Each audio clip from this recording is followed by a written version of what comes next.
Ang araw na natanggap ng hipag ko ang pera mula sa bayad pinsala sa lupa nila, ni-treat niya ang buong pamilya sa Haidilao. Sa gitna ng pagkain, padabog niyang ibinaba ang kanyang exit card sa mesa at itinulak ito palapit sa akin. Iha, nagtatrabaho ka sa bangko kaya alam mo ang pasikot-sikot sa pera. Itong 570,000 pesos na to, ikaw na ang bahalang mag-manage para sa akin. Kung magkano ang kikitain niyan, depende na sa galing mo. Sabi ko, hindi maganda ang ganoong setup. Sumingit ang kuya ko, kapatid ka naman, ano ba namang tumulong ka ng kaunti? Pati ang tatay ko, humirit din, nagtitiwala sa iyo ang hipag mo, huwag mo namang hiyain. Lahat sila sa mesa, nakatingin sa akin. Tinanggap ko. 1 taon ang lumipas, umabot sa 9% ang kinita ng pera. Paisa-isa niyang kinuha ang lahat ng puhunan pati na ang interes. Akala ko tapos na ang usapan. Noong nakaraang linggo, biglang nag-text ang hipag ko, Iha, na-hospital ang tito ko, kailangan ng 600,000 pesos agad. I-transfer mo na yung pera ngayon din. Nag-reply ako, Ate, di ba nakuha mo na lahat ng pera mo noong November pa lang? Agad siyang nagpadala ng 1 minutong voice message, humahagulgol na parang maubusan ng hininga, nakalista sa pangalan mo yung perang iyon, iyan ang ebidensya. 570,000 na puhunan plus 3 taong interes, di ba sakto lang ang 600,000? Sumasahod ka ng higit 20,000 sa isang buwan, pati ba naman itong maliit na halaga pagdadamutan mo ang hipag mo? Kinagabihan, in-unfriend ako ng kuya ko. Kinabukasan, sa group chat ng pamilya, nag-send ang hipag ko ng video kung saan nakaluhod siya at iyak ng iyak sa hallway ng ospital. Nagunahan ang mga kamag-anak namin sa pagmura at pagpuna sa akin. Hindi ako sumagot kahit isang salita. Nag-send lang ako ng isang link. Iyon ay ang detalyadong financial statement na ipinanotaryo ko noon pa. At ang huling attachment sa dokumento ay ang mismong resibong isinulat ng kamay ng hipag ko. Noong gabing isumabogi ang aming family group chat, nag-o-overtime ako para i-audit ang isang trust agreement. Walang tigil sa pag-vibrate ang cellphone ko sa mesa. Ang tiyahin kong panganay ang naunang bumanat, Heidi, alam mo bang nasa ospital ang tito mo? Hiyang-hiya na at desperado na ang hipag mo, bakit wala kang kibo? Sumunod naman ang pangalawang tita ko, pinalago mo ang 570,000 niya, siguro malaki na ang kinubra mong komisyon dyan, tapos ngayong kailangan na nila, nagpapatay mali siya ka. Mas direkta ang tito ko, Heidi, anong silbi ng pinag-aralan mo kung ganyan kakawalang puso? Pera iyan para sa buhay ng pamilya ng kuya mo, nakuha mo pang pagkaitan. Tinitigan ko ang screen, mabilis ang pag-angat ng mga chat na parang bala. Ang 60-second voice clip ng hipag kong si Luz Viminda ay ilang beses nang na-forward sa grupo. Ang iyak, ang sumbat, ang paghabol ng hininga, punong-puno ng emosyon na parang pinagpraktisan. Iha, parang awa mo na. Nasa ang tito ko, kailangan namin ang 600,000 para panalba, maawa ka naman sa amin, hindi ako sumagot. Hindi dahil wala akong masabi, kundi dahil alam ko na sa grupong ito, anumang paliwanag ko ay lalamunin lang ng kanilang mga maling akala. Nag-vibrate uli ang phone. Mensahe naman ni Mama, Heidi, kalahating oras nang tumatawag ang hipag mo habang umiiyak. Ang tatay mo naman, sa sobrang galit, hindi na makakain. Ano ba talaga ang totoo? Bakit hindi mo ibalik ang pera nila? Nag-type ako, Ma, ang perang iyan, nakuha na nila lahat noong November pa. Walang labis, walang kulang. Pagkaraan ng 3 minuto, nag-reply si Mama, sabi ng hipag mo, nakapangalan pa rin sa iyo ang pera. Huwag mo kaming lokohin. Hindi na ako sumagot. Ibinaba ko ang phone at bumalik sa binabasa kong kontrata. Pero hindi na ako makapag-concentrate. Malinaw pa sa isip ko ang eksena sa Haidilao, 1 taon na ang nakakalipas. Padabog na ibinaba ni Luz Viminda ang AFIT sa tabi ng kumukulong hotpot. Tumalsik pa ang mantika sa card pero hindi man lang niya pinunasan. Iha, bangkera ka, alam mo ang pera. Itong 570,000, ikaw na bahala. Bahala ka na kung paano mo palalagin. Sabi ko na noon, hindi magandang ideya ito. Kapag magkadugo ang nag-usap tungkol sa pera, kapag naging maayos, pasasalamat, pero kapag nagkaproblema, magkaaway na. Lalo na't hindi biro ang halagang iyon para sa kanila. Sabi ko, Ate, may risk ang investment. Paano kung malugi? Ang kuya ko, si Heherson, ay padabog na ibinaba ang chopsticks. Kapatid ka, maliit na pabor lang to. Tamad ka ba o tingin mo maliit na pera lang to? Ang tatay ko, na parang hukom sa gitna ng mesa, ay mahinahon pero seryosong nagsalita. Nagtitiwala siya sa iyo, huwag mong tanggihan. Dagdag pa ni Mama, karangalan mo na pinagkakatiwalaan kanila. Huwag kang maarte. Lahat sila nakatingin sa akin. Ang usok ng hotpot ay humahapdi sa mata at ramdam ko ang pawis sa noo ko. Nakita ko sa mga mukha nila, kapag tumanggi ka, masama kang tao. Umiti ako at kinuha ang card. Sige, ako na ang bahala. Pero may mga kondisyon ako. Lumiwanag ang mukha ni Luz Viminda, ano iyon? Una, ilalagay ang pera sa isang hiwalay na investment account, hindi sa personal account ko. Pangalawa, buwan-buwan akong magpapadala ng report ng kita, at kailangang pirmahan mo ang confirmation. Pangatlo, kapag kukunin mo na, kailangan ng 3 araw na pasabi para maayos ko ang withdrawal. Winasiwas ni Ate Luz ang kamay niya, sus, pamilya naman tayo, bakit kailangan pang ganyan kakomplikado? Dahil pamilya tayo, kaya dapat malinaw. Naiinip na si Kuya, o sige, gawin mo ang gusto mo, kumain na tayo. Sa loob ng 1 taon, buwan-buwan akong nagpapadala ng screenshot ng kita. Minsan sasagot siya ng okay, minsan dedma lang. Sa panahong iyon, ilang beses din siyang nag-withdraw ng paunti-unti. Hanggang noong November, ang buong puhunan pati ang 10% na interes ay tuluyan na niyang nakuha.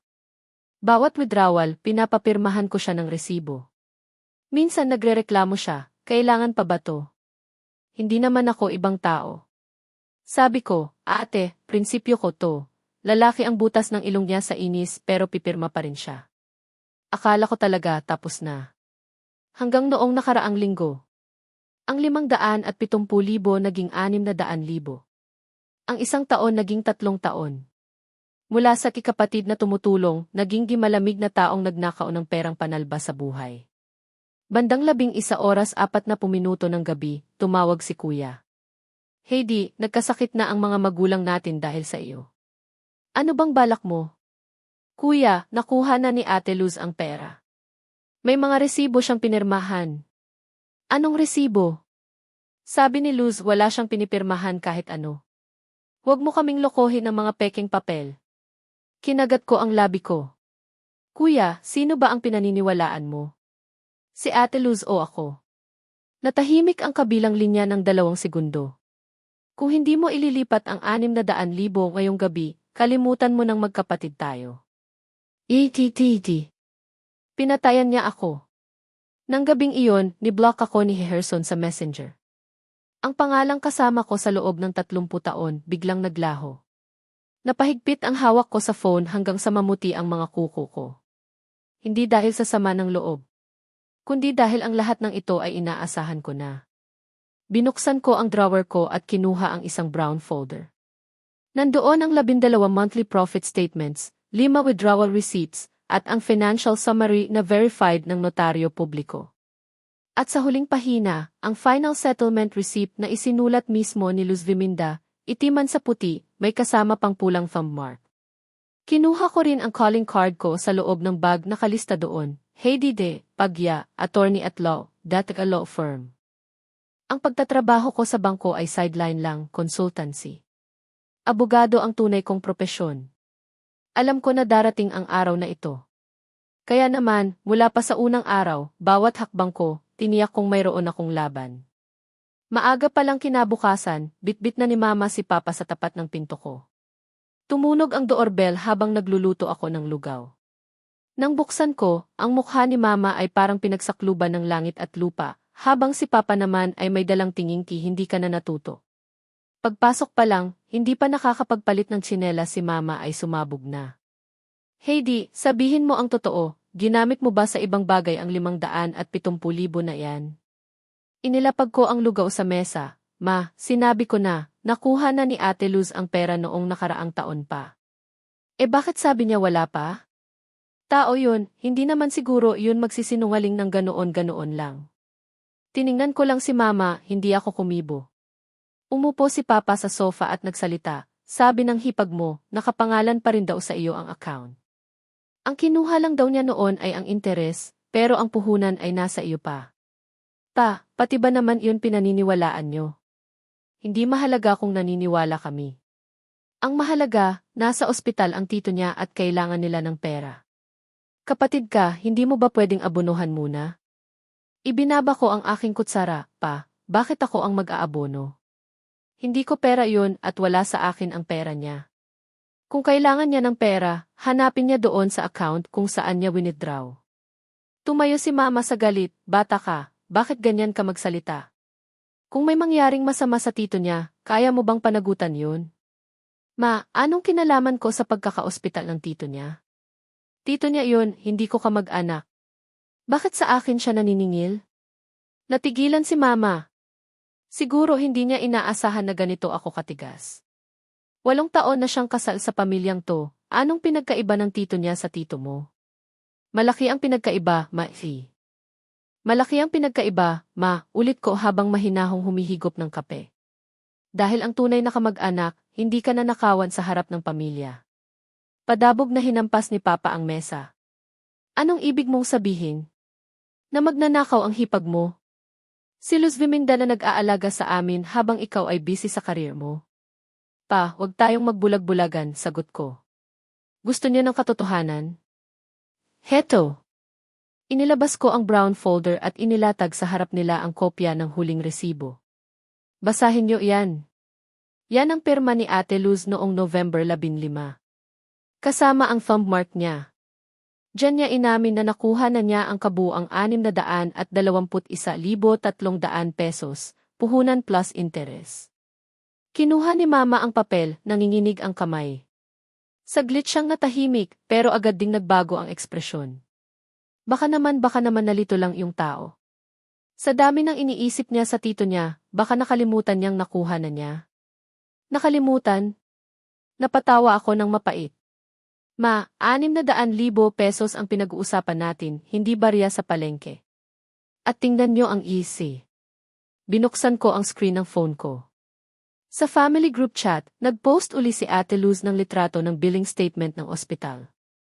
Luz Viminda, Diyos ko, 200,000 na ang deposit sa... Heidi, nasaan na ang puso mo?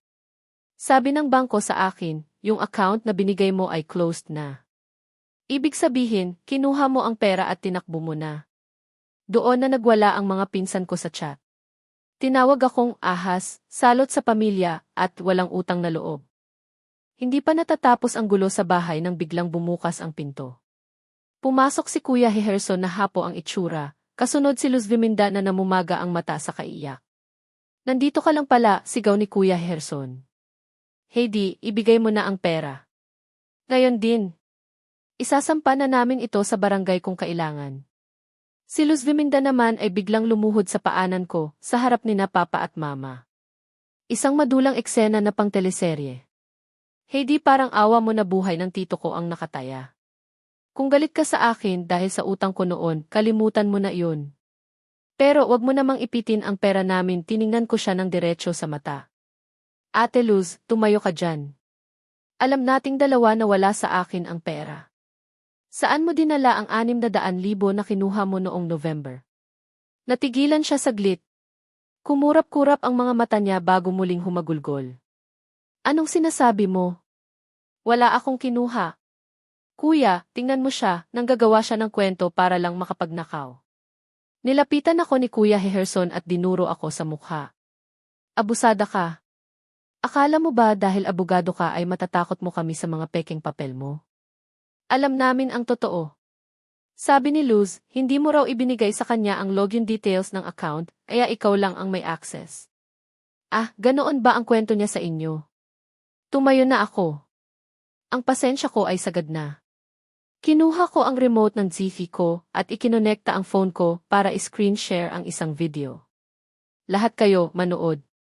Lumalabas sa screen ang isang kuha mula sa dashcam ng sasakyan ko noong November.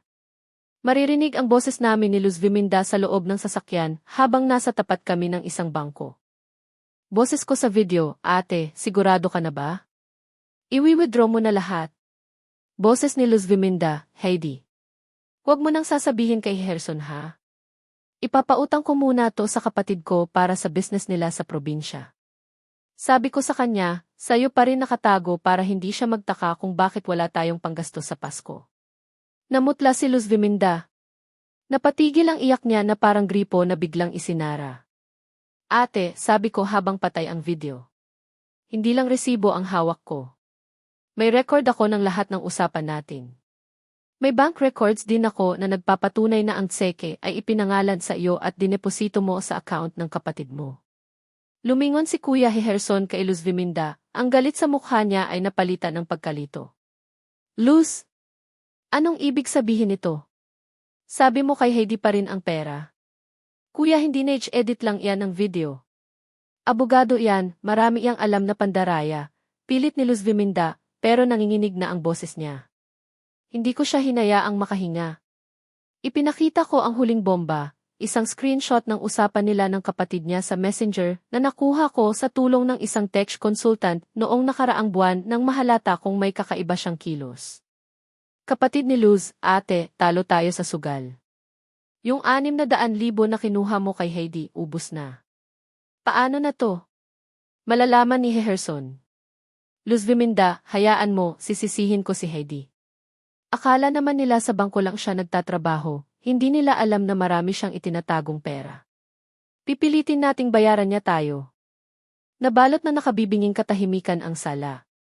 Tiningnan ko si Papa at Mama na ngayon hindi makatingin sa akin sa sobrang hi. Ngayon, sabi ko sa malamig na boses. Sino ang walang puso?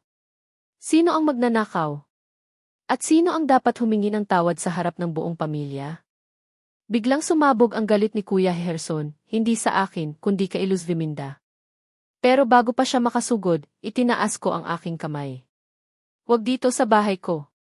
At isa pa, Kuya, tungkol sa sinabi mo na kalimutan ng magkapatid tayo, inabot ko sa kanya ang isang dokumento. Ito ang demand letter. Kakasuhan ko si Luz Viminda ng cyber libel at falsification of documents. At dahil kinonsinti mo siya at ni-block mo ako, kasama ka sa idadamay ko sa danyos perwisyo. Ang tensyon sa silid ay halos ikamatay nila sa bigat. Ang mabait na empelyada na inakala nilang kaya nilang apihin ay isa palang pating na handang manakmal para sa katarungan. Nabitawan ni Kuya Heherson ang papel. Ang mga mata ni Papa at Mama ay punong-puno ng pagsisisi, pero huli na. Ang lamat sa aming pamilya ay hindi na isang gasgas lamang, ito ay isa ng malalim na bangin. Heidi anak, wag naman sanang umabot sa demanda, pakiusap ni Papa. Ang boses niya ay basag at tila tumanda ng 10 taon sa loob ng ilang minuto. Pamilya tayo. Pag-usapan natin to, pa, nasaan ang pamilya, noong pinapanood nyo akong murahi ng buong angkan sa group chat, tanong ko, habang unti-unting nag-iimpake ng aking mga gamit sa opisina. Nasaan ang pamilya, noong hinayaan nyo si Ate Luz na luhuran ako at palabasing masama, gayong alam nyo sa loob nyo na hindi ako ganoong tao. Humagulgol si Mama at sinubukang hawakan ang kamay ko, pero umiwas ako. Akala lang namin ay mayaman ka na at madali lang sa'yo ang tumulong, iyon na nga ang problema. Maang tingin niyo sa akin ay hindi anak o kapatid, kundi isang bangko na pwedeng pigaan kapag nagkamali kayo.